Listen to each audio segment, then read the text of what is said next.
बात होगी इस वीडियो में एसिड रिफ्लेक्स डिजीज़ के हवाले से।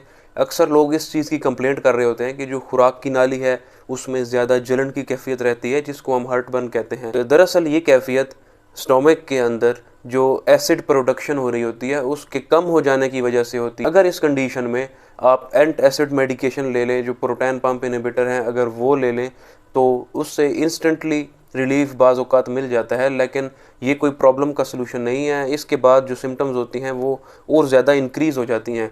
तो जब स्टोमक के अंदर एसिड की प्रोडक्शन कम होती है तो उसकी वजह से जो वेल्व होता है खुराक की नाली और मैदे के दरमियान, जिसको हम लोअर इसोफेजियल स्फिंक्टर कहते हैं, वो ओपन हो जाता है। पेशेंट को ज़्यादा हार्टबर्न और जलन की कैफियत ज़्यादा देखने को मिल रही होती है। अमात ज़्यादा देर तक रहें और जो स्टमक का कंटेंट है वो इसोफेगस की तरफ ज़्यादा जाता रहे, तो बार बार वो ट्रॉमा की वजह से जो कैंसर का रिस्क, मैलिग्नेंट या बिनाइन चेंजेस कहते हैं, उसका रिस्क ज़्यादा हो जाता है। नॉर्मली स्टोमक का मीडियम होता है वो एसिडिक होता है, उसकी पीएच 1 से लेकर 3 तक होती है।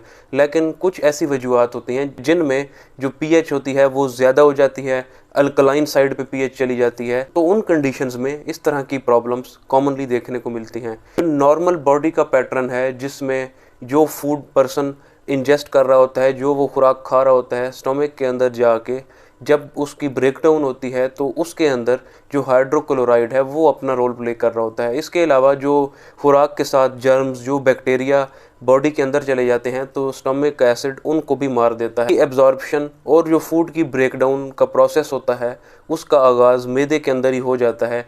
तो इसके लिए भी जो एसिड होता है वो बहुत ज़्यादा अहमियत का हामिल है। एसिडिक पीएच है वो अल्कलाइन साइड पे चली जाए, जो एसिडिक प्रोडक्शन है वो कम हो जाए, बॉडी का सिस्टम होता है वो डिस्टर्ब होना शुरू हो जाता है।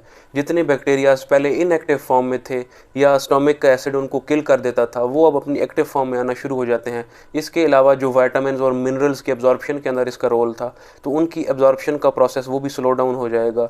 और जो मेन रीज़न जो एसिड रिफ्लेक्स की रीज़न बन रहा था, स्टोमक का एसिड का कम होना, तो वो इलामात भी अब ज़्यादा देखने को मिलने लगेंगी। बार बार स्टोमक का कंटेंट अगर एसोफेगस में जाता रहेगा तो वहाँ पे अल्सर बनने के चांसेस वो भी ज़्यादा हो जाते हैं। इस तरह जिक्र हुआ है स्टार्ट में ही कि आप एंटासिड से अगर इस डिज़ीज़ को ठीक करने की कोशिश करेंगे तो ये इलामात और ज़्यादा हो जाएंगी, क्योंकि इस तरह के ड्रग्स और ज़्यादा मीडियम को अल्कलाइन कर देंगे। जो मैदे का एसिड था अगर वो पहले कम बन रहा था तो इन मेडिसिन के बाद उसकी प्रोडक्शन और ज़्यादा स्लो डाउन हो जाएगी और एट द एंड ये इलामात जो आपको पहले देखने को मिल रही थी उनमें भी इजाफा होता चला जाएगा।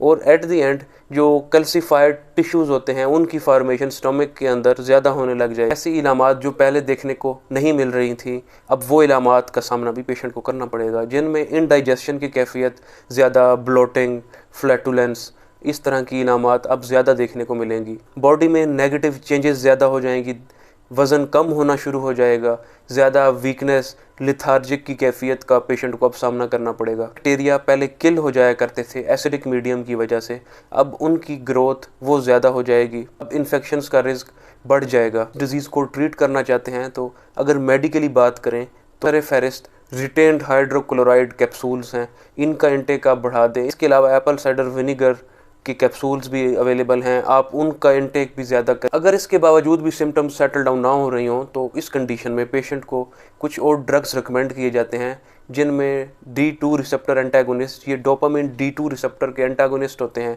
ये पेशेंट को दिए जाते हैं। इसके अलावा हिस्टामिन H2 रिसेप्टर ब्लॉकर, वो ड्रग्स हैं जो कि पेशेंट को एसिड रिफ्लेक्स डिजीज़ में काफ़ी हेल्प आउट करते हैं और इस डिज़ीज़ की मैनेजमेंट में इन ड्रग्स का बहुत अहम रोल है।